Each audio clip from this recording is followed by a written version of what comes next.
Okay, well, I think we can still wait for people to arrive as I start with a few introductory remarks. So first, hello and thanks for coming. This is the webinar or a webinar of the Equity Working Group of the Independent Global Stocktake. So the title of this webinar, as you know, is Equity and the Global Stocktake, take a needs-based approach and with particular application to loss and damage and climate finance. A few remarks about the Equity Working Group. We started in mid 2020. It's a part of the Independent Global Stocktake, and we are bringing together thinkers, practitioners from civil society, negotiators, the academy, and we are trying to maintain a majority of participants from the Global South. And the purpose is to think through what the Paris Agreement statement that the global stocktake will be conducted in the light of equity would or could actually mean in practice. And so this webinar is a contribution to that thinking through.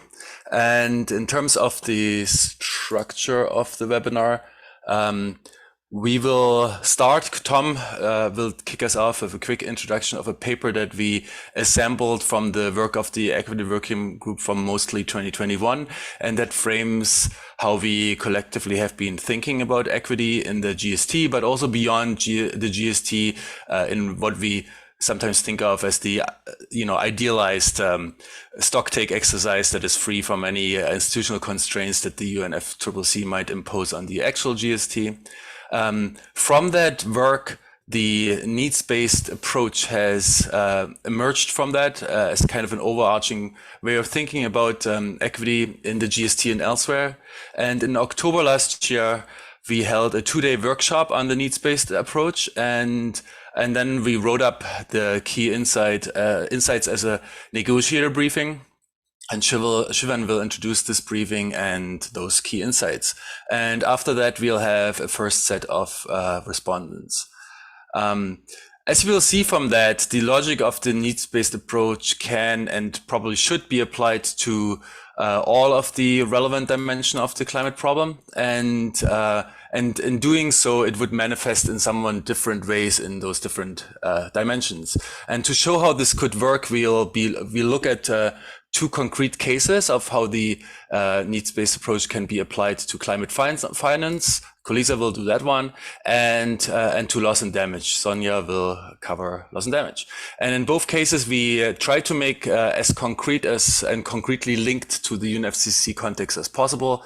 And that's why we wrote those up as negotiator briefings. And after each of these, we'll also have respondent. Before we start, some, I guess, housekeeping items. All these papers that we're going to present have been submitted to the GST and are in the GST information portal, and links to them have been included in all the emails that you've been receiving and will be shown on screen at several times. This meeting was recorded, and links to the recording will be sent out to participants after the meeting. If you want to introduce yourselves, many of you are already doing that. Use the chat box. Would be always nice to see who's actually there, especially if cameras remain off. Participants will remain muted until the discussion part at the end of the meeting. And so hold your questions until that discussion part. Maybe the respondents will already address some of them, or maybe you can, like your question gets a slightly different, direction after you heard from the respondents as well. If you prefer to type instead of ask verbally questions, there's a Q&A function in addition to the chat functions. If you use the Q&A function of Zoom instead of the chat function, it makes it much easier for us to manage those questions. So so a little hint to do that. And I think that's all I wanted to say at this point in time. So I will also try to keep the time. We want to keep the presentations and responses as brief as possible to have as much possible discussion time in the end. And so I will also give like super brief introductions to all the speakers, or for all the speakers. They're all like super accomplished, so I could fill a whole webinar with their introductions, but I will not do that. I'll keep it to the bare minimum. Please, accept my apologies. It's not to diminish any of your respective accomplishments. It's just in the interest of time. With that, I will turn over the virtual floor to Tom Athanasiou, who is a longtime thinker on equity in climate space, and he's also the director of Eco-Equity in Berkeley, California, and a co-director of the Climate Equity Reference Project. Tom, the floor is yours.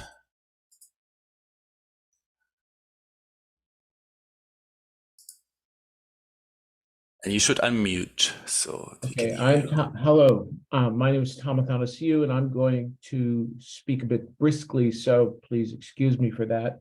As Christian already mentioned, when the GST was spun up, a group of us who very much wanted the GST to, when the iGST was spun up, a group of us who had long been working on equity within the UN process decided to make the most of the opportunity and to spin up the EWG, the working group. As you also mentioned, the EWG had decided early on that it would be centered on the concerns of the Global South, which is, after all, at the crosshairs of the climate equity challenge. And this meant that we took as our opening charter the challenge to take the development just as seriously as ambition, and to actually face the core problem of development in a climate-constrained world, which we took as fundamental. To do so, we wrote a bunch of short documents. We called them two-pagers, though they were typically longer, and tried in those documents to articulate the key equity challenges that any workable climate control regime, and thus the GST, would inevitably face. We then debated these challenges and bored them together into a synthesis report, which we call the equity landscape.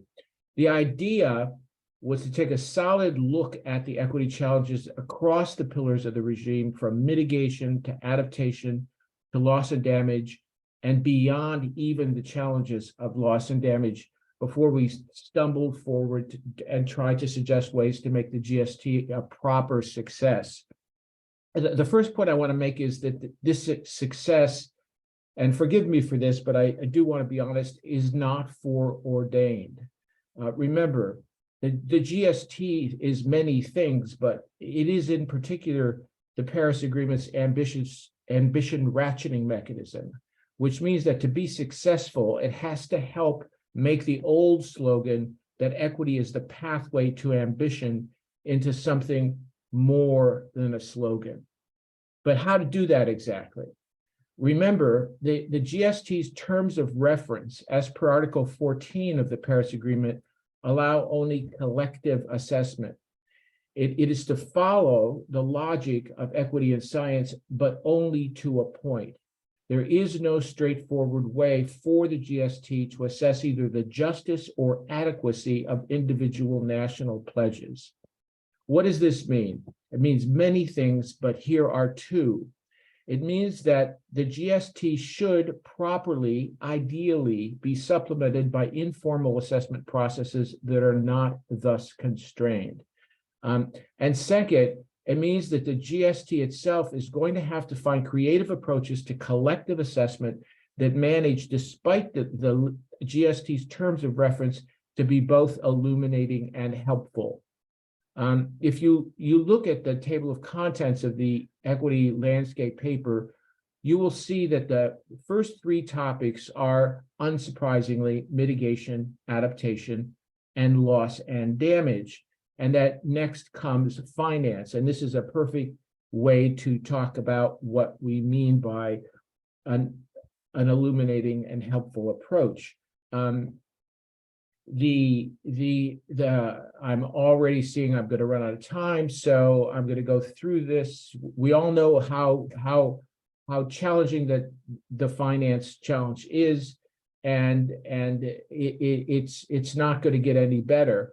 And this is true, particularly when it comes to talking about means of implementation relative to the very challenging terms of the Paris Agreement. What, for example, would it mean for how many means of implementation do you need to hold the 1.5C line, or to ensure that any overshoot above 1.5C is brief and shallow?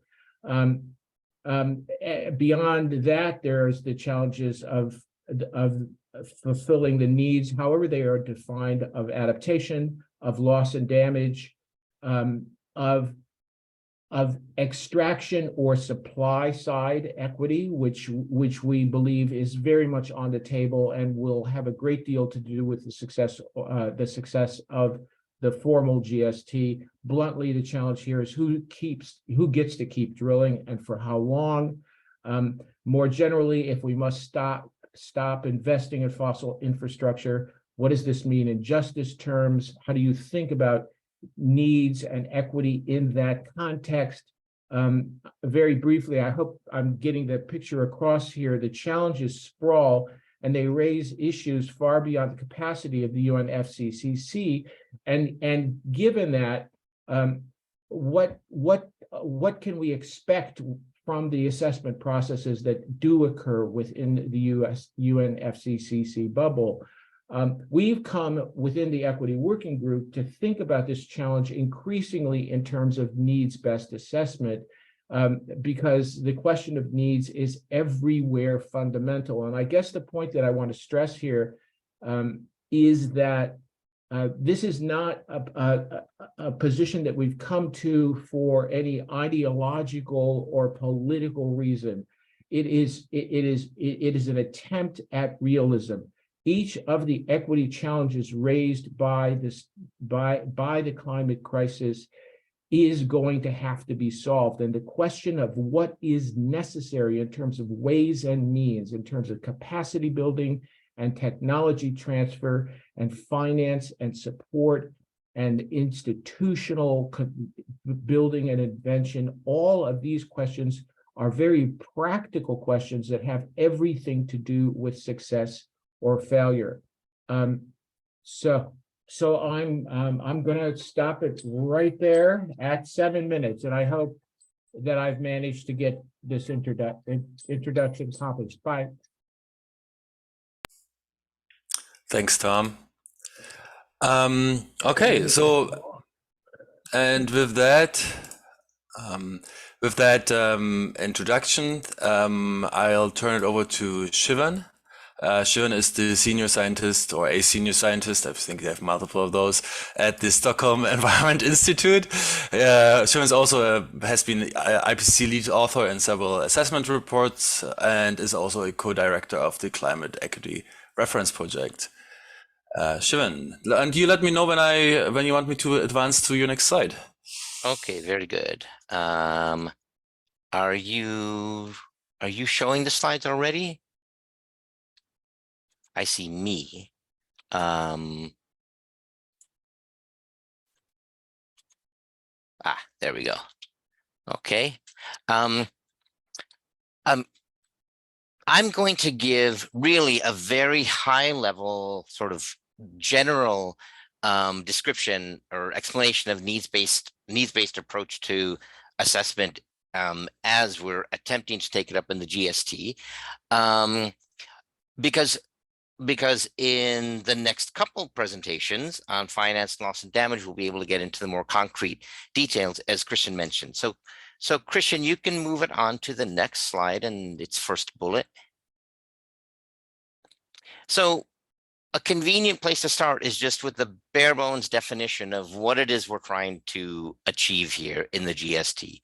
And as Article 14 of the Paris Agreement makes clear, its mandate, the GST's mandate, is to assess collective progress toward achieving the purpose of the Paris Agreement and its long-term goals. So that's the temperature goals, and then also increasing the ability to adapt and foster climate resilience and making finance flows consistent with that. And very importantly, the very chapeau of that article says, in the context of sustainable development and efforts to eradicate poverty. and also very clearly in the light of equity. And those conditions mean a lot. They mean a lot because it means we can't just discard the notion of sustainable development and poverty eradication, which is good because otherwise the Paris Agreement wouldn't even be consistent with the Framework Convention. And it centers the notion that this needs to be done fairly. That it needs to be done fairly is also built into the structure of the climate problem itself. This is a global commons problem that we have to address cooperatively. And the only way we can successfully do that, and this is only the more true as the time winds down and we back ourselves into an ever smaller quarter, it's only possible if it's done in a way that countries see as fair. Next, Christian, next bullet. And an absolutely sort of fundamental structural feature of the current situation is that we have an overwhelming amount of unmet development needs, and that has seriously undermined the adaptive and mitigative capacity that will be needed to deal with these problems. To achieve those commonly agreed goals mentioned in the Paris Agreement objectives, the Global Stocktake has to take a concrete bottom-up needs-based approach to collective assessment that looks at specifically where are the adaptive capacity and mitigative capacity gaps and how do we build them? And the intimate link between adaptive capacity and basic sort of developmental security is something that has long been understood. I actually think we can credit Harold in part with bringing that connection and that notion between mitigative capacity and basic developmental security sort of more into the foreground. But the link is absolutely essential there, that in order to deal with climate change, we need these basic developmental capacities of the ability to adapt, the ability to mitigate. Next, Christian. And the notion of needs helps us get very concretely to what this means in given specific contexts. It refers to the climate action that's needed to achieve the climate goals, and thus necessarily to the adaptive capacities and mitigative capacities needed to realize that action, needed to make it possible. Countries are not taking the necessary action on the necessary scale with the necessary rapidity because they lack the capacities. And especially this becomes true for poor countries, for vulnerable and marginalized communities within those countries where that capacity is particularly lacking. And so, next bullet, Christian. So need is a way of thinking about where the gaps are between our current situation and what's needed to meet the ultimate objectives of the Paris Agreement in a way that it helps remove it from the notion of abstraction. It helps make it much more concrete. It helps clarify the specific capacities that are lacking, the barriers that are preventing the building of those capacities, and the scale and the nature of the various types of support, finance, technology, various capacity building types of cooperation, and other types of cooperation, including the creation or fundamental reform of basic institutions of international economic and political intercourse that really guides how countries develop.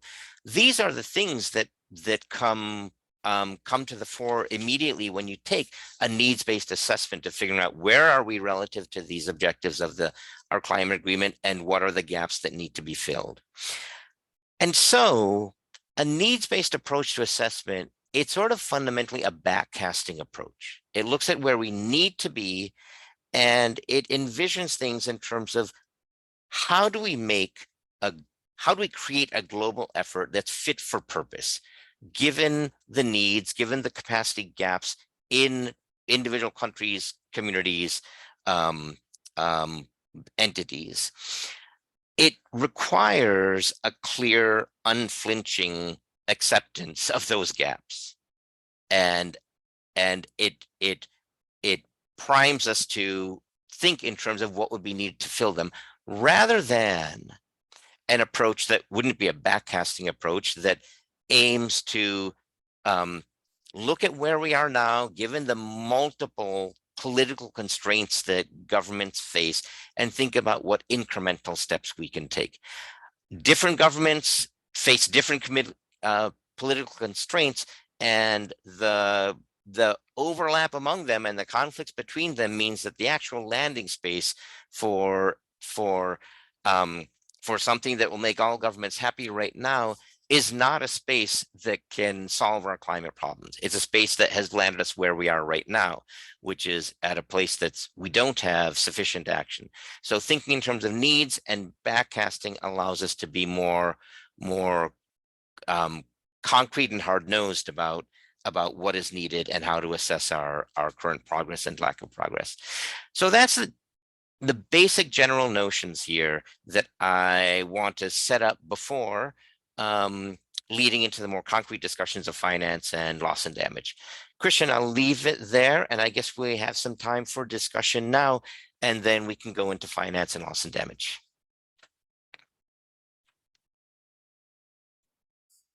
Thanks, Shivan. And yeah, so we have, well, actually, we don't have discussion per se, we have respondents. So we have, yeah, for all of these papers, as I mentioned in the beginning, we have, but repeating now for those who weren't there yet, we have, for all these papers, we have lined up some respondents. And so the first set of respondents are Harold Winkler and Tosi Planumpanu. And Harold is, of course, also a longtime thinker on equity. He's a professor at the University of Cape Town and currently one of the co-facilitators of the technical dialogue of the Global Stocktake. And Tosi is a former chair of the Substar and otherwise known as the distinguished delegate from the Democratic Republic of the Congo, among other things. So I'll start with Harold and then we can move to Tosi. Thanks.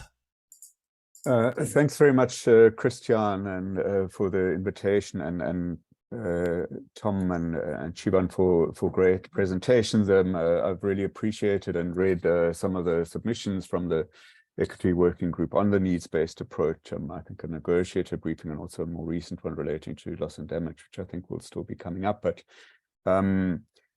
so, and I'm, you know, I fully agree that Tom, with something you said, that it could, you know, the official global stocktake can be complemented and will no doubt be complemented by this kind of work, by civil society equity reviews. But I'm going to be speaking from the perspective of the official process, and particularly the technical dialogue. And I guess my overall question is how exactly a needs-based approach operationalizes equity, because I think I completely agree that that's and approaching the last meeting of the this technical dialogue of the first GST, we need to be specific. It does indeed need to be more than slogans. And I think the framing, you've already given the framing relating to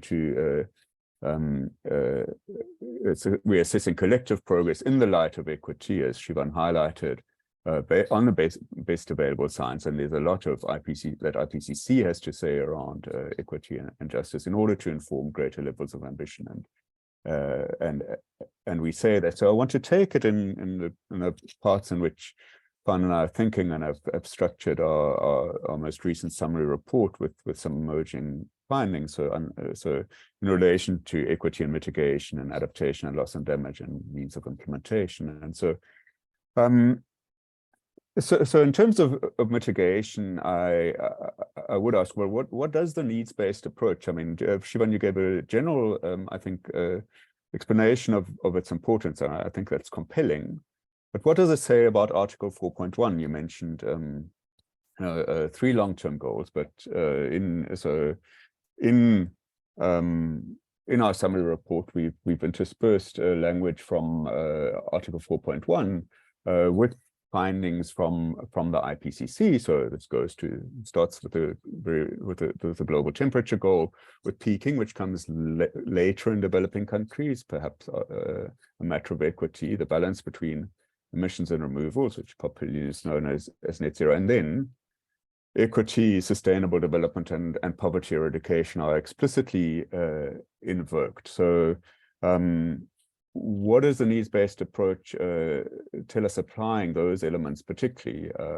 So certainly we know in terms of ambition, right, there's information coming from, we don't only need to be 43% below 2019 by 2030, but 60% below by 2035. We know that. But what is the needs-based approach then saying concretely about applying equity, sustainability, and eradication to poverty, to peaking, to net zero? Does it say anything about zero CO2 or greenhouse gases? And I think in my mind it needs to become concrete. And also, if you look at the summary report that we issued at the end of March, you'll see specifically in the cluster on mitigation, including response measures, an explicit, we have 16 across the reflection, 16 emerging messages, and one of them is specific to equity, right? And it does make the case that increasing consideration of equity can enable greater ambition in mitigation with tailored approaches, and it goes on. But I think you alluding to this, Tom, right? So I think when it can enable ambition, it doesn't necessarily do so. And I think how do we? A further question would be and I think it's relevant to the discussions. Could a needs-based approach help prevent equity from being used as an argument against ambition? What would you add to that? So then moving on, because I understand that we shouldn't go on too long. Equity in relation to adaptation and loss and damage. Now, in this part, what I find is that often it's easier to state the injustice than something positive about what would be equitable, right? So I think we all invoke it is absolutely true and important to say that those least responsible are least able to adapt. And Siobhan, you framed the needs-based approach in relation to lacking adaptive capacity, which of course that becomes an issue of means of implementation of finance and support. But what do we say about equity and actions on adaptation and loss and damage? At least from where I'm sitting, a transitional committee is now dealing with funding arrangements for loss and damage, and that will come into the technical dialogue. Is there anything to say about just transitions, for example, in relation to adaptation pathways as distinct from mitigation pathways? Very little has been said about that. What would a fair contribution to the global goal on adaptation look like? I think we need to get concrete. I think what comes up perhaps more strongly has come out in the technical dialogue and also in the IPCC, including its synthesis report, is often procedural equity. And I think that is, of course, a very important dimension, the inclusion of marginalized groups of a whole range, which is not only here in adaptation, loss and damage, but perhaps particularly emphasized in Working Group 2. And then obviously equity is also a matter that applies to means of implementation and support. And I didn't see that so clearly in your presentation, Siobhan, but perhaps you were limiting yourself to one slide, so maybe you can expand on that. But again, to put it in terms of the kind of issues that are for the technical dialogue and the broader negotiating process, what would a needs-based approach say in relation to $100 billion per year, or framed more broadly about the question of who pays? And is that, I'm guessing you would say, is that is 100 billion sufficient to the needs? And I think there's really clear evidence that is not the case, which is why there is a discussion about a new collective quantified goal. I do see a very strong connection, and I think that's perhaps one of the many merits to the needs-based approach. But I think the link to capacity, I think, is a really strong connection, and I think it's also everything that you said, Siobhan, and is in the paper, but also it's about building capacity systemically, right? And both systematically and systemically, but particularly what I mean by that is building human and institutional capacity for both mitigation, well, not just for mitigation, adaptation, indeed also for loss and damage. Technology, effectively deploying technologies requires human and institutional capacity that doesn't may exist in developing countries and emerging economies, but isn't, more is needed even in developed countries. And the very last question I would want to raise, not just for those who presented, but also for the discussion, is how would you respond to a negotiator who would say that the requirement to identify needs more concretely places yet another burden on a developing countries? What do you say to that remark? Thanks.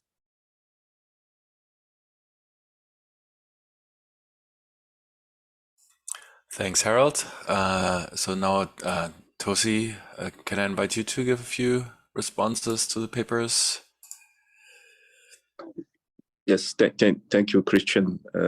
Not easy to follow the footsteps of the distinguished GST co-facilitator. And hi, Harold, nice to see you. But just a few points based on the two presentations that were made by Tom and Sivan. Those were quite insightful, very instructive. The first point I want to make is how essential it is for experts from the Global South to be part of this conversation, because the way it is to be framed needs to be not just by the prism of developed countries, but developing countries should really be also in the driving seat, so that the conversation is not one that remains abstract, very scientific, but really takes into account the concrete development needs of many of our countries, which are in very dire situation because of runaway climate change. The second point I wanted to make was when it comes to adaptive capacity, mitigation capacity, this conversation should not be one which is mitigation centric, because many developing countries, especially in sub-Saharan Africa, their overriding priority remains adaptation. So when it comes to a discussion on how the effort can be equitable when it comes to mitigation, it is relevant somewhat, but we really need to take into account as well adaptation, as well as loss and damage, as it was mentioned earlier. I think that a country could be flooded with efficient, expensive mitigation technology, but there's only so much you can achieve when you have very limited potential for that. So if I receive all the required support as regards mitigation, yet I'm not able to achieve what is expected of me, are we talking about an equitable discussion, equitable situation? The third point, I think, is the need for needs-based, bottom-up, fit-for-purpose approach, because we need to make sure that the framing of the conversation is really country-specific. I come from the Congo, a lot of forest resources, so you can give me energy capacity, you can give me agriculture capacity, but if there's nothing to help me with my ecosystem preservation, there's not much I can do in terms of the contribution that I can bring. Also, if you give me a lot of adaptation means, I could actually have great mitigation co-benefits that I can bring on the table. So this is to show that the conversation should really take into account what can be built on from the bottom, and not something that comes top down and which in a way try to be too prescriptive to us. So important to have a bottom-up approach that really helps make a clear assessment of what the capacity gaps are, and then that allows us to make a clear assessment of what the support needed is. Because we know that resources are scarce, and we need to make sure that whatever is given to us is really as efficient as possible. Also, the scope of the conversation, we need to understand that this conversation is one that needs to go beyond the climate circles, because we have actors which are not privy to a conversation, whose action can have a huge bearing on what we achieve when it comes to climate action. So we need to make sure that the conversation is as inclusive as possible. If it is not, then we need to follow what Tom recommended. We need to find creative approaches so that we can loop in all those minds, all those resources which are out there, so that the conversation can be one which is as comprehensive as possible. Finally, when it comes to development needs, recently my country was under fire because we decided to launch some oil exploration, and everybody started pointing fingers at the DRC, which is a country which provides critical minerals which are necessary to ecological transition, country which play a role in stabilizing global climate through vast forest resources, but not getting a fair payment for it. So that country, people are telling us, you should keep oil underground. Yet that oil can help us reduce poverty. And the DRC, last time I checked, was one of the poorest country. So that's my question to the group which is gathered here. What about just transition? What should be the just transition for the DRC? Should we just look at British Petroleum and Royal Dutch Shell and French Total making huge oil profits while we just stand on the side and sit on oil resources? Why shouldn't we have the right also to drill oil and make a lot of money and reduce poverty, and then maybe have a more virtuous action when it comes to the preservation of our forest? Thank you. Thank you very much. Yeah, I was considering giving Shivan and Tom a chance to offer some thoughts, but unless Shivan, you have like a very strong urge to do so, I would maybe hold until the end. All right, cool. Shivan was nodding. Okay, so then let's move on. I mean, I do have a strong urge to do so, but I think it's still proper to hold to the end. Okay, well, you can already put your hand up to be first in line. Okay, so next we have Kolisa. Kolisa Ngwadla has also been involved with the UNFC and equity and all sorts of things for a long time, normally negotiating for the African group, including directly on the GST negotiations in Paris and beyond. So Kolisa, I'll share my screen again and you can unmute yourself. I just need to find the right button. Here we go. Okay. Okay. Thanks, Christian. I guess this presentation, to a degree, even though I can't guarantee that it will sufficiently address some of the specifics, that Harold and Tosi had raised in their response sections. But at least it starts now putting the needs-based approach in context of a specific thing and puts forward some ideas of how can one practically, in the context of the GST, takes the concept forward. And as Shivan explained, is that at the center of the idea is that if we are to enable ambitious and transformative action, it's important that we unlock issues of mitigative and adaptive capacity of countries, because we may end up flogging a dead horse because we are not addressing what is central to their ability to act. And closely linked to that is the development context, which I think in the last part of Tosi's intervention, that's what it was focused on. So in the case of finance, if we can move to the next slide, Christian. The paper from which this short presentation is taken from has got some key elements that we felt are crucial in finding a practical interpretation of equity beyond the abstract. The first one being the quantum of finance should be consistent with the 1.5 degree Celsius pathway. Because if we are not, then obviously we are not addressing the total need in order to deliver on the envisaged climate action. Number two is that addressing the development context, particularly in developing countries, is crucial to the transformative action.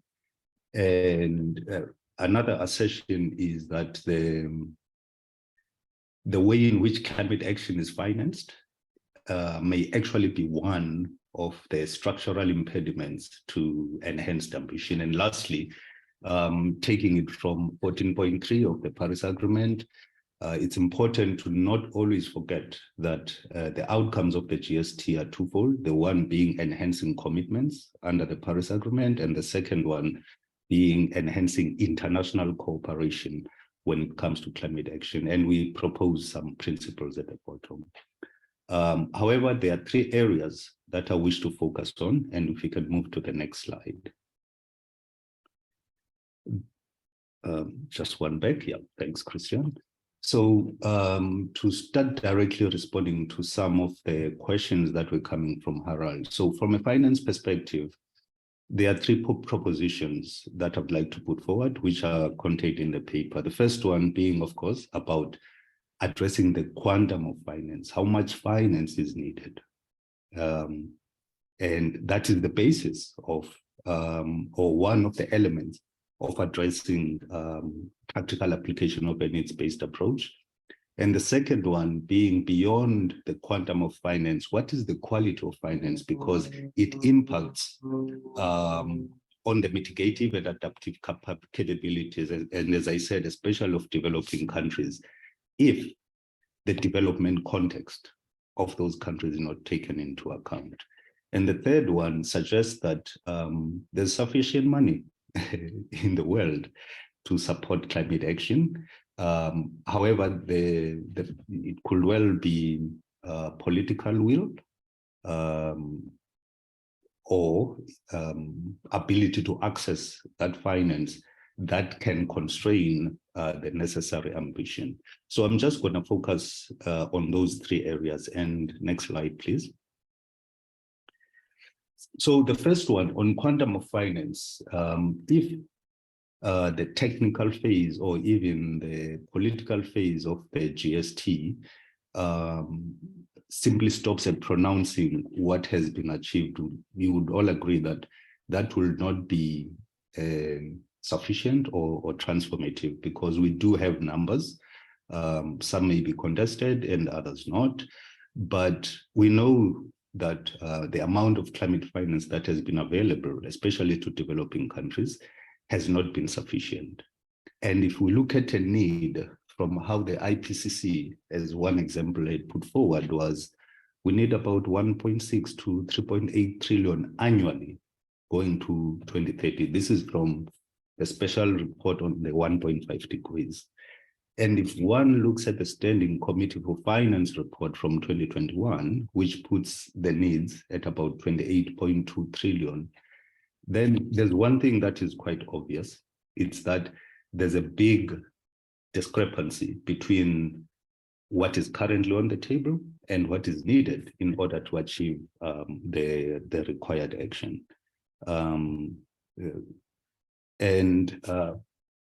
So what we assert in the paper is that as a no regret option, not suggesting that this is sufficient, but if one takes as an example what was contained in the Stern-Songwe report, that in the near future, we need to be able to raise 1 trillion by 2025 and 2.4 by 2040 annually, then that will be a no regret option. So if we've got a declaration as part of the political phase that speak to the pathway towards adequate finance, then we would have made progress.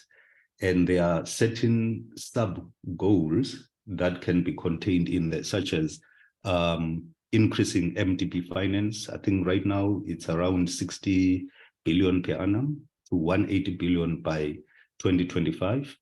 Increasing bilateral ODA to about 60 billion by 2025. That will certainly be moving us closer to the order of magnitude that is needed.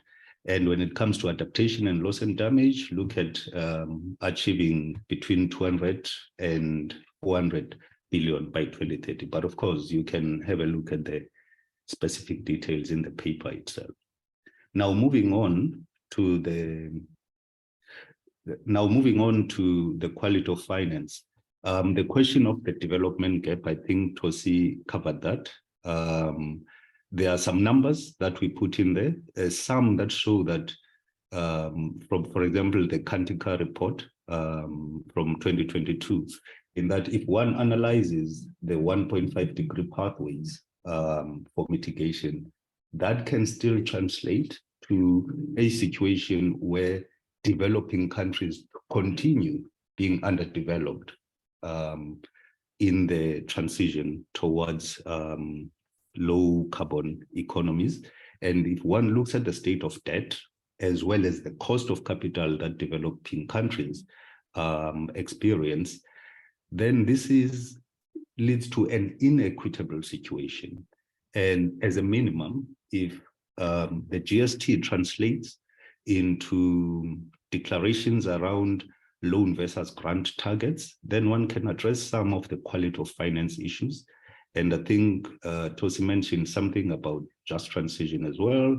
If we look, if there are equity principles that are built into these just transition packages, that is something that can be quite constructive in increasing ambition. And the South African example of the Just Energy Transition Package is used in that specific brief. Now, moving on to the last part, which is on that there is enough money. I guess if one looks at subsidies, environmentally destructive subsidies, not just any subsidies, if one looks at spending on COVID, and if one looks at how global inequalities are actually deepening, there are some interventions that could be made. And some of these could include quantitative easing for climate, using special drawing rights, taxation-based options. I think other than taxing the rich, there are options that the OECD of minimum corporate tax rate have put forward, as well as development of institutional institutional arrangements in country and multilaterally. These could be some of the big outcomes that can at least take us forward, looking at needs of various countries for climate action. So I will stop there.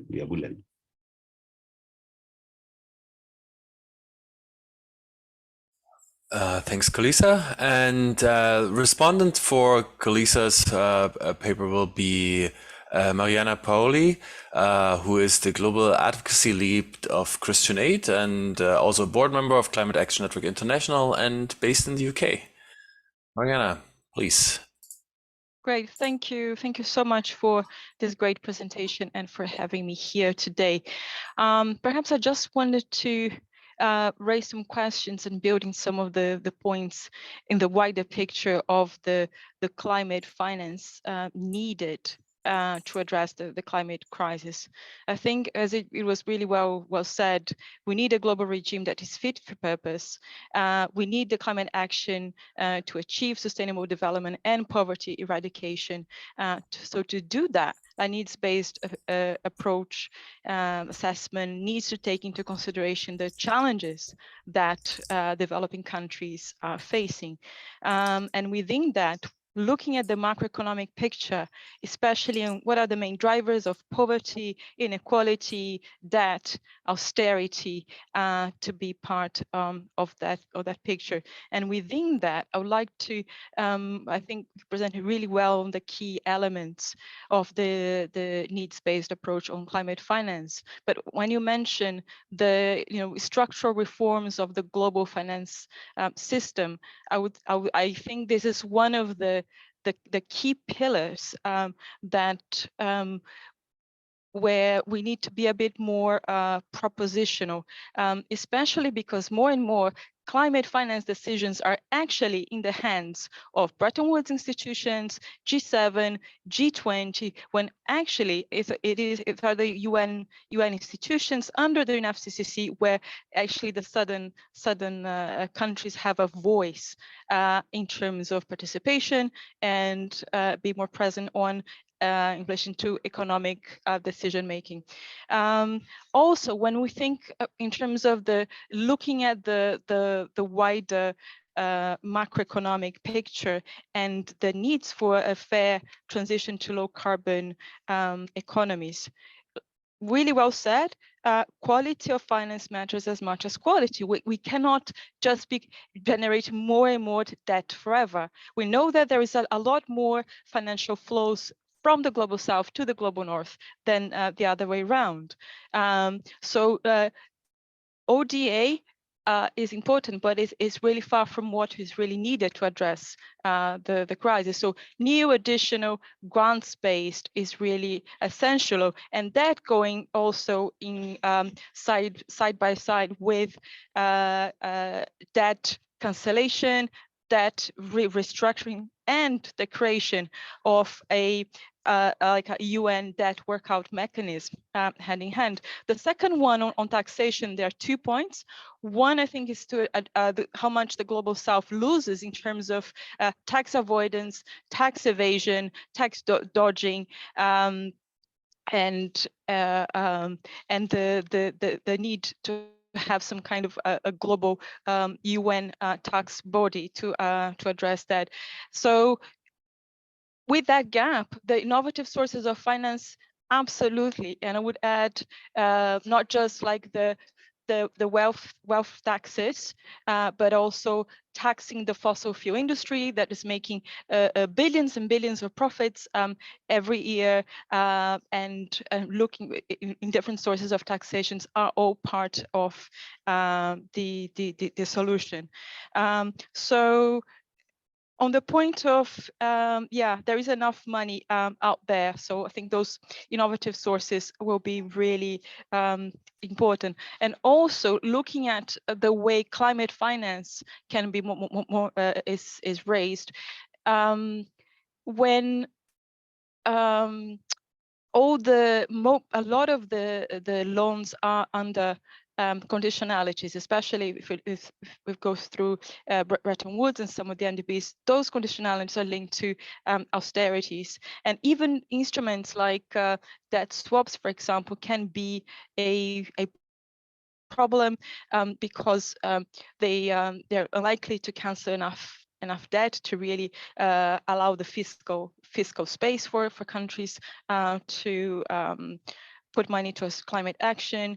They won't liberate enough resources, and there is the conditionalities attached as well. So I think there are a number of ways to think through the architecture of the global finance systems, and this is giving the mandate to the GST, to the UN to really strengthen its hand in terms of participation of the global south in economic decision making and address these issues of tax, debt, and austerity. I'll stop here. Thank you. Thank you very much. And the next and last paper on the needs-based, oops, that was the wrong screen. On the needs-based assessment is Sonia. Sonia will talk about the needs-based assessments on in loss and damage. And Sonia is a professor at the Institute of Sustainability at Arizona State Universities, and also one of the co-coordinator of the equity working group of the iGST that's putting on this event. Sonia. Great, thanks, Christian. And thanks everyone for joining today. It's great to see such a fantastic audience thinking about how to actually operationalize equity. So when we started planning out this set of work, we really realized that the benefit of a needs-based approach is that it could cut across the entire GST and actually extend quite a bit beyond it. But we thought it was important to pick a couple of areas and really illustrate how the NBA could be approached to a couple of key areas to illustrate how this is done. Kind of the next slide, Christian. So I think, as has already been mentioned, the benefit of a needs-based approach is its very kind of laser sharp focus on the ideas of concrete requirements for action in order to meet the objectives. And when we think about the kind of overarching objective of avoiding dangerous climate change, especially for loss and damage, this places this right front and center. That if we're serious about addressing loss and damage, we need to think about what exactly is needed in order to do so. And this takes us to the second key element of a needs-based approach. And I'm highlighting this because, again, these are meant as illustrative so people can start thinking themselves about how they would take a needs-based approach and apply it across multiple components of the GST and climate action generally. Is the context specific, which must place development at the heart of it. We know that we have very, very uneven access to sustainable development. And what is going to be required on the ground to both address climate change, which means both mitigation, adaptation, but also dealing with climate impacts and reducing poverty, are going to vary incredibly depending on the developmental context. So these are the two central components that I think are really important. And at the heart of both of these is this idea of capacity, mitigative and adaptation capacity, but also, of course, loss and damage includes another component to this conversation. Can I have the next slide, please, Christian? So when we did this, we started mapping out two components, and the paper is divided into two big sections. The boxes in the yellow on top are kind of the political requirements or political asks that you might look for in a GST that was really taking a needs-based approach to loss and damage. And those are things, and I'll go through all of them in a moment, but there are things like making sure that the components of loss and damage are dynamically linked to mitigation. And there's, we're going to talk about finance, but also beyond. And I'm going to go into each of those in detail in just a moment. The green boxes are the kind of underlying ideas or principles about what needs are in the loss and damage space in the first place, and how do you even identify them? And this is very important in the loss and damage space, partly because there has not been good mechanisms for really identifying needs in the loss and damage space, and that these principles undergird kind of all of the political space. So I'm going to talk first about those yellow boxes and then about those green boxes. And as you can see, they link together, but they are two slightly different components. The yellow ones are kind of the high level asks, if you will, and the green ones are the underlying concepts, largely pulling from the best available science, very heavily here looking at both development and the IPCC data in terms of what we know about needs in the loss and damage space. Can you take me to the next slide, please, Christian? So let's look at those 5 yellow boxes. I should have made this yellow to make it all very simple. So the first one is really this recognition of the dynamic relationships between adaptation and loss and damage, which is recognizing that we are not on track to avoid loss and damage. It's already occurring, and that any kind of commitment needs to recognize this. It has to be a dynamic thing. The other component is active commitment to in-depth in-country capacity building, largely institutional capacity building, so that countries themselves are increasingly supported in being able to identify what their own needs are in this space. These requirements are going to come down the pipe whether countries want them or not because of the way climate impacts are falling out. And so strong capacity building domestically is absolutely essential. We've already talked about finance, and this is simply unavoidable component of this. There has to be adequate and appropriate finance. And as Kulisa already mentioned, there are very specific requirements, especially in the loss and damage space, around grant-based as opposed to loan-based. Explicit provisions for non-financial responses. And this is something where I do think the climate community needs to learn from some of the other areas that have already dealt with loss. In my day job, I do a lot of work at lessons from other forms of profound loss and how we could learn from them in the climate space. This could include things like specifically negotiated changes in international immigration laws, in share sharing, a whole variety of other resources like land, like access to fishing rights. There's a variety of ways of dealing with that. And the bottom one is the fact that our fit for purpose assessments, right now there is an inadequate capacity to actually measure or track needs in the loss and damage space. And those both need to have target, but also process metrics, for instance, the development of key institutions. Can I have the next slide, please, Kulisa, or Christian? So these, I'll go very quickly because I know we're running out of time. I just wanted to highlight some of the underlying principles. This all comes from conglomerating the best science we have on loss and damage. So the first is this have to be lived experiences of loss. And this goes back to this notion that's been coming all the way through this, which is a bottom-up experience, which is engaging with communities and understanding what loss actually means and what it looks like. And obviously, like point 2, that's going to vary depending on the developmental conditions. And it also means attention to underlying structures and systems like education, public health, etc. We know that depending on where you are, the pre-existing drivers of inequality shape your vulnerability to climate. So this would have to be part of the approach. And one of the complexities here, which is why capacity building is so crucial, is that loss and damage is an immensely complex area.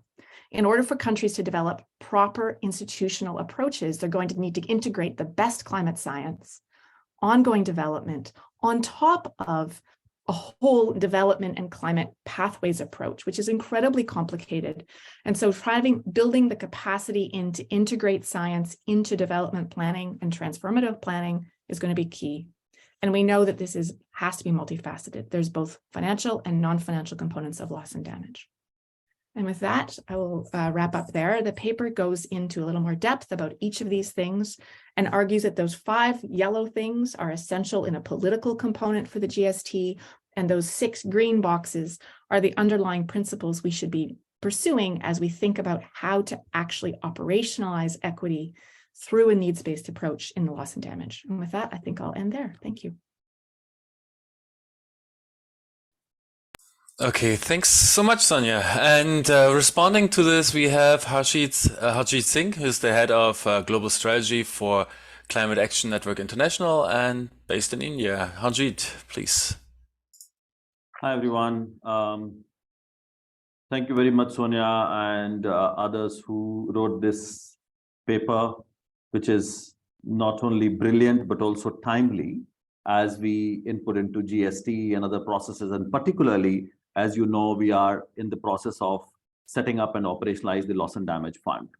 And the challenge has been in the UNFC space that rich countries did not really like the language of needs-based. They, as contributors of finance, they are offering what they can provide and not what people need. And we really have to reverse that and talk about how we need to change that approach to put people right at the center. And as we are engaging in the transitional committee process where the discussion is happening on loss and damage fund and funding arrangements, some of the keywords that we have been highlighting, which speak very well to the needs-based approach, are speed, scale, and access.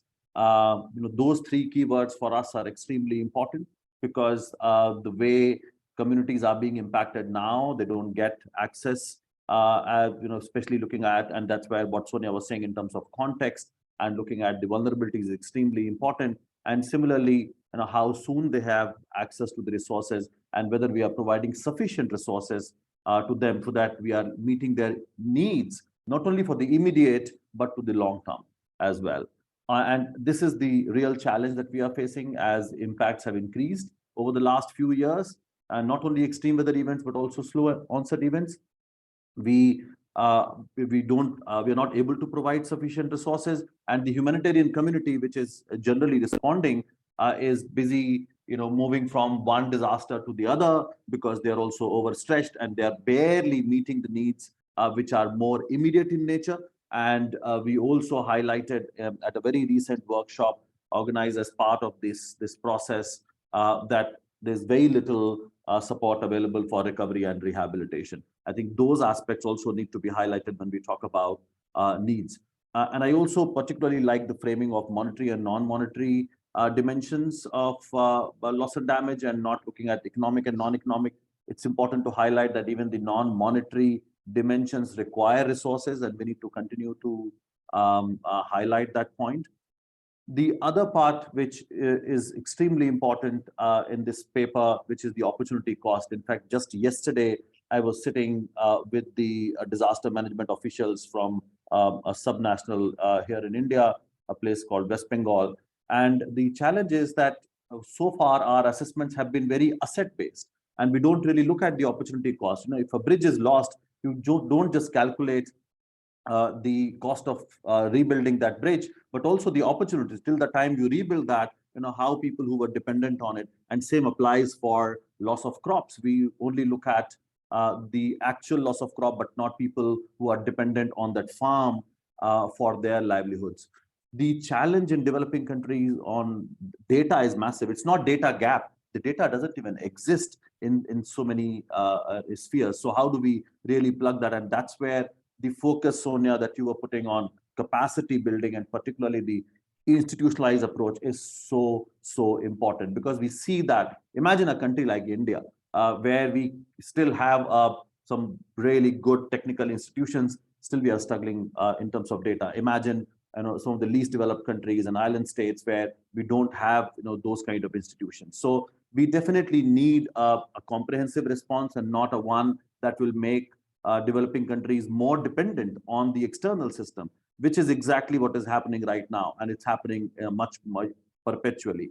So when we do capacity building, and particularly institutionalize it, that needs to happen to make sure that countries are enabled and empowered to do their own analysis, develop their own responses, and have access to resources to help people recover. And again, the idea of participatory tools, have been engaged in that process earlier in terms of developing those tools when I was in ActionAid, and also working with Climate Action Network South Asia. So some of those things are there. It's about now how we make sure that those are mainstreamed, than we only support the process that happens through a tool developed in the boardrooms and not involving communities.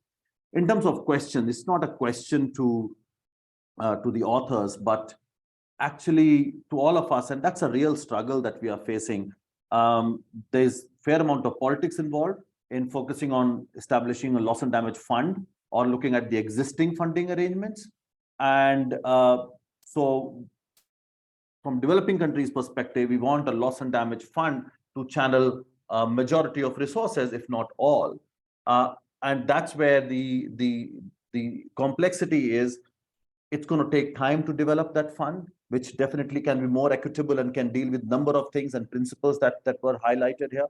But then there are existing arrangements, and we need to make sure that those also continue to work, because people need support right now. So the struggle is to really find a balance. And as I said, politics comes into play. Rich countries don't want this fund to be big enough, because they want to control those funding arrangements. As Mariana was saying, we need to look at who is putting money on the table, and this is where rich countries and G7s and G20s and MDBs, they want to control that. So whatever we want to see happening in developing countries will be determined by who is going to pay, and how we are going to make sure that they don't attach strings, and money is available to communities and countries, so that they can design these loss and damage responses. That remains a challenge, and that politics is happening very much right now this year. And we want to really make sure that loss and damage fund is created that can respond to those three key challenges of scale, speed, and access.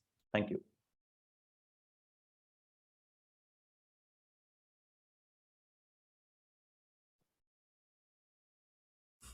Well, thank you, Ajit. So I'll do the last turning over to someone else of this call. So we are now at the discussion part of the call, and Chela Rajan, who is affiliated with the Indian Institute of Technology and also involved in the coordination of the Equity Working Group, will facilitate that discussion. And so I'll just turn it over. Thank you, Christian. So we've had a very rich set of presentations and respondents. So I just wanted to kind of go over what we have so far, and then sort of figure out what we'd be looking for in terms of the discussion over the next 20 odd minutes or so. So Tom and Shivan sort of laid the groundwork for explaining why equity is significant, and that equity is not just about one thing, but that it's multifaceted, multidimensional. There are processual and substantive issues involved. And Shivan really kind of laid out the case for how a needs-based assessment takes us into some of those features and gives us a much more grounded contextual understanding of the equity issues involved. And the responses, again, from Tosi and Harold were very interesting. We can go back and focus on some of those questions. I mean, Harold's question I found particularly provocative around how can we get both equity and ambition within the same frame? What if there are challenges to one or the other, and so on. And then we kind of narrowed in on two cases where we've tried to apply a needs-based assessment, finance and loss and damage. And just wanted to point out that these are not the only ways in which one can think about a need-based assessment. So I wonder if the discussion could sort of now sort of start with some questions around, how best can we use an NBA approach? Is an NBA approach adequate? Are there other ways to think about this? And then what specific domains might benefit from needs-based assessment? I wanted to point out that there's a Q&A box where you can post your questions, but you could also raise your hands and I can invite you to speak based on that. So I see that there are two people who have, well, actually, yeah, there's only one.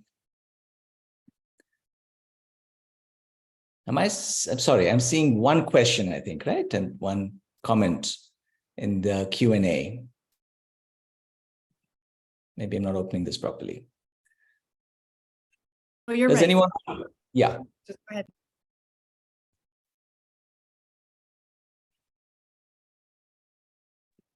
So Chella, did you want us to address the questions, or did you want to invite the person who's typed the question to ask the question? Should we just go? Yeah, maybe if you can go ahead and answer the question if you can see those. I think Kolisa's already answered one of them, but you could answer them orally as well. That might be easier. Repeat the question, please, and then answer the question. Okay, I'll just jump in. So I see, does everyone see the question? Not everyone will be able to see the question, so I will read it out loud. Thanks to speakers, may one of them indicate any connection synergies between the GST outcomes and IPCC reports, especially the SPM and informing country actions? I'll just jump in from a loss and damage perspective. A huge amount of what we were pulling from actually does come from the IPCC reports in terms of trying to understand what it would really take to do a needs-based loss and damage approach. And so much of the key messaging from the IPCC focused around loss, the increasing depth of loss, the obvious connections that as we fail to meet mitigation targets, those losses will increase.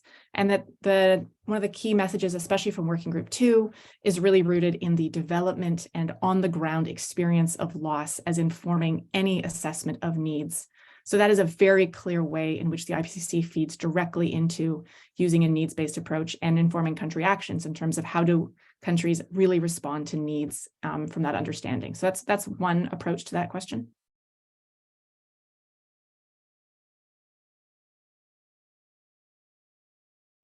I don't see any other questions here. Is there somebody who'd like to? Yeah, Shivan, please.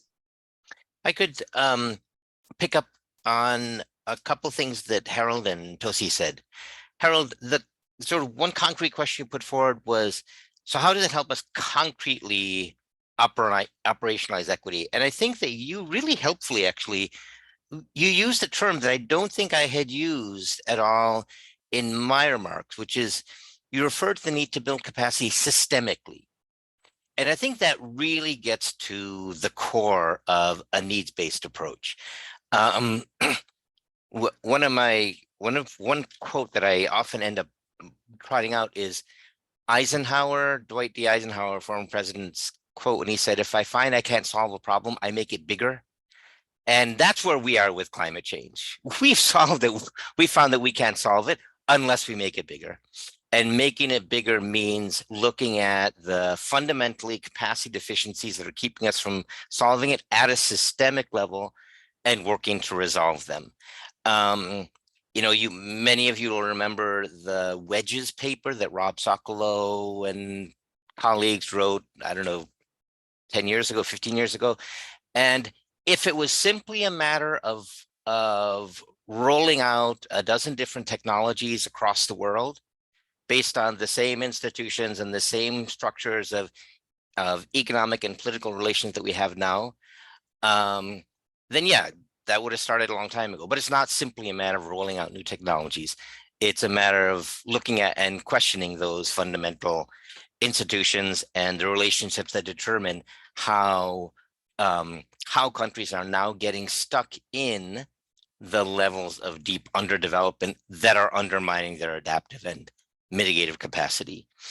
And so having to look at things at that level in order to understand why we have these gaps requires, I mean, it immediately forces one to look at the power disparities and the economic disparities and the consumption disparities between countries and between communities. So that's my my answer to how it brings in equity.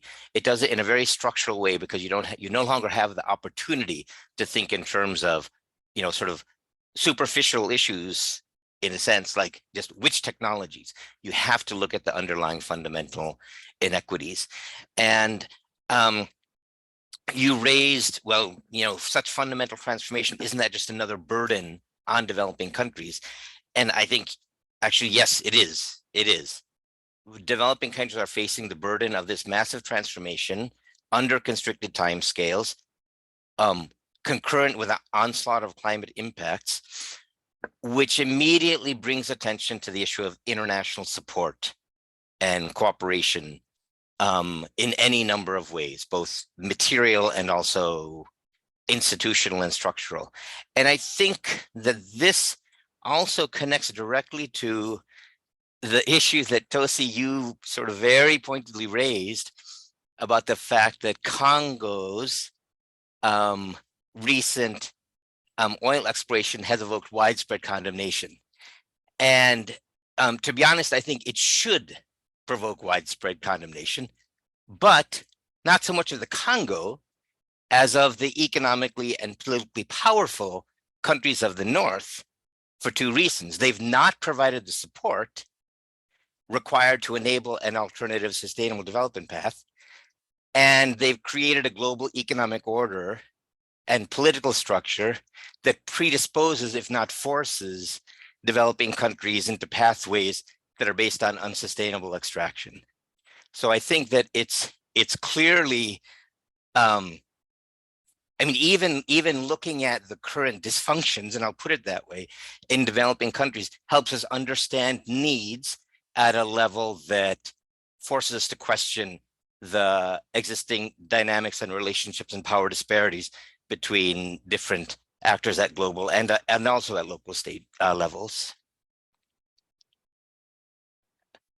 Thank you, Shivan. We have a question from Kalia. I think it's directed at Sonia. It relates to needs-based approach and application to L&D. And Kalia says, if I recall correctly, the principles of the approach focus on identifying needs and supporting those most vulnerable. But how does an NBA assign responsibility, particularly across borders, for that support in an equitable manner? Sonia, do you want to take that on? I am happy to take that on. I would say that this issue is not only for the loss and damage conversation. The conversation about how you distribute responsibility cuts beyond just the loss and damage issue. And this is something we've thought about. And I see Kalisa has his hand up, so he may have something to jump into with here too.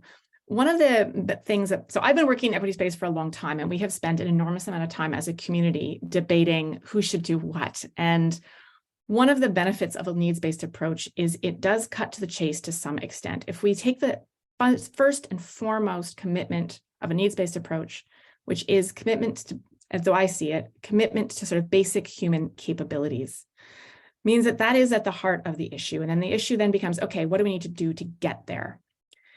The needs-based approach has implications for assignment of responsibilities, but does not immediately set about creating, for instance, a formula for assigning responsibilities to that space. The idea here is that by making them very obvious, it is easier to track and request specific kinds of supports, which are very multifaceted. So it includes finance, but it also includes non-finance components. The fundamental element of this is this commitment to cooperation and solidarity. This is not a clean cut, you shall do X amount and you shall do X amount approach. Instead, it highlights that all of the needs are collective effectively, and that they are therefore have a shared collective obligation. So this is a slightly different approach than, say, a burden sharing approach, where the idea was trying to articulate exactly who needs to do what for how much. There are more components to it, but there's also a mitigation component. And I see Kulisa's hand up. I don't know if anyone else wants to jump in, because this is actually really important in all of the conversations across the needs-based approach, including who gives what support and how. The focus here really has been on making the demand clear first in ways that can be tracked. Does anyone else want to jump in? Yeah, I'm happy to, Sonia. Just in response to Kalia. I think in terms of responsibility, the structure of the Paris Agreement addresses that in identifying that they are developing and they are developed countries, and there are specific obligations that developed countries have, and so as developing countries. So if one, for example, look at Article 9, the responsibility of providing finance assigns it to developed countries. So in one way, part of the responsibility question is addressed at a high level. So what the needs-based approach that we are putting forward addresses now is, with that broader understanding within the Paris Agreement itself, how do we find, how do we address the how we respond to certain questions, and different countries contribute in relation to the responsibilities that they have under the agreement? Because as you will note, even the Global Stocktake itself is undertaken at a collective level. So there are room to maneuver in terms of who contributes what, will primarily be driven by the obligations under the convention. And just to also emphasize the point that Sonia was mentioning, is that it does not mean that developing countries as well don't have a responsibility for these actions. Developing countries do have a responsibility to act, but there's an additional responsibility that developed countries have in the form of providing the necessary means of implementation to developing countries. So the question is not about pointing fingers. The question is about how do we collectively advance climate action. Thank you. Thank you, Tom. Could you please? Just one very brief addition to the excellent comments that have been made by my colleagues. I just want to observe that the conversation was interesting in a couple of ways that indicated how much this debate has changed in the last 5 or 10 years. There were several references to the who pays problem by name, and that, of course, is a term that goes very far back to the 90s when the climate equity challenge was first debated. And there were several references to taxation, which are very unusual in the UN context. And that, I think, indicates an increasingly obvious recognition by many of the people in this debate that the slice across the problem that the UN system is capable of making is simultaneously a key one and a limited one. And the challenge for us, to return to a point that Harold made, the challenge is for us to find a way for the GST, the formal GST, to engage in these deeper and more structural challenges in a way that is catalytic and can unfold with the full knowledge that the larger problems are beyond the scope of the UN negotiations and require transformational change at the level of global institutions. and I think we all know it, that at this point, the elites are just as aware of this as we are. And the question is a very concrete one about what the GST can do catalytically in terms of its political takeaways and in terms of the asks that it makes to the larger UN conversation. So I just wanted to say that I for one, am looking forward to the political process after the technical dialogues, and to see if there's to what extent these very large challenges having to do with effort sharing or burden sharing, if you will, can leak into the constrained process of the GST itself. Tom, would you also care to respond to Leanne's questions? She asks, can you elaborate on the needs-based approach and its connections to a human rights framing? And as an add-on, this would be a much broader understanding of rights than the right to development. The right to development is a pretty broad right as far as I'm concerned. I mean, human rights are usually or often, unfortunately, circumscribed to in manners that exclude economic and developmental aspects of rights. And I think we're kind of bending over backwards to not do that. Leon, do you have something else in mind? I'm not quite understanding. You'd have to unmute yourself. Yeah. I think the point that I was trying to make is, and I fully take your point, that obviously a lot of times human rights are talked in terms of procedural rights, participation, engagement, and so on and so forth. That is not what I'm pointing at. I'm pointing at the fact that when a number of developing countries in the context of equity talk about rights, they often talk exclusively about the right of development, but very often not necessarily about some fundamental human rights like free, prior, and informed consent of indigenous communities, or gender equality as a concrete outcome of where you want the right to development go in terms of a transformational approach that also uplifts the human rights of everybody, broader than just the right to have a better development outcome.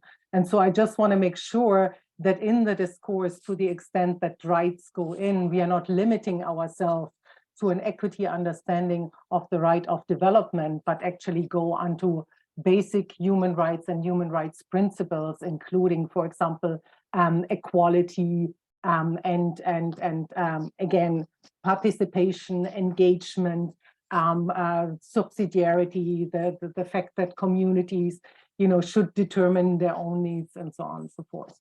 Thank you. So basically away from some of the trickle-down understanding that we often see, for example, with climate finance provision, where developing countries are very happy to talk for receiving more climate finance, but are unhappy with thinking about enhanced direct access model that would allow communities to directly access climate finance and bypassing them. Sonia, please go ahead. Yeah, just to add in here. So again, this is exactly why in the needs-based approach and the loss and damage component, those elements of being rooted in actual lived experiences were so central, as well as recognizing the multidimensional drivers of inequality that run both domestic and internationally. This is exactly why that's in there. And so from those perspectives, the notion of a right here extends far beyond political rights to the actual lived ability to access and flourish based on rights, which is a much more capabilities approach, which takes directly into account those issues that you're raising, Leanne. The other thing I would mention, and I think this is an ongoing challenge for many of us in the global conversation, is the tension here between what is in the international phase and what happens at the domestic level. And this is one that I think is where equity has often stumbled in our conversations, because many of the drivers, especially when you get down to vulnerabilities, are driven by sub-domestic factors, including a whole variety of forms of marginalization, which many countries have continued to do. I'm sitting here in Canada, and most of the land I'm sitting on is unceded territory. So I think this issue goes far beyond the needs-based approach and is an ongoing challenge for any of us working on equity at the international level.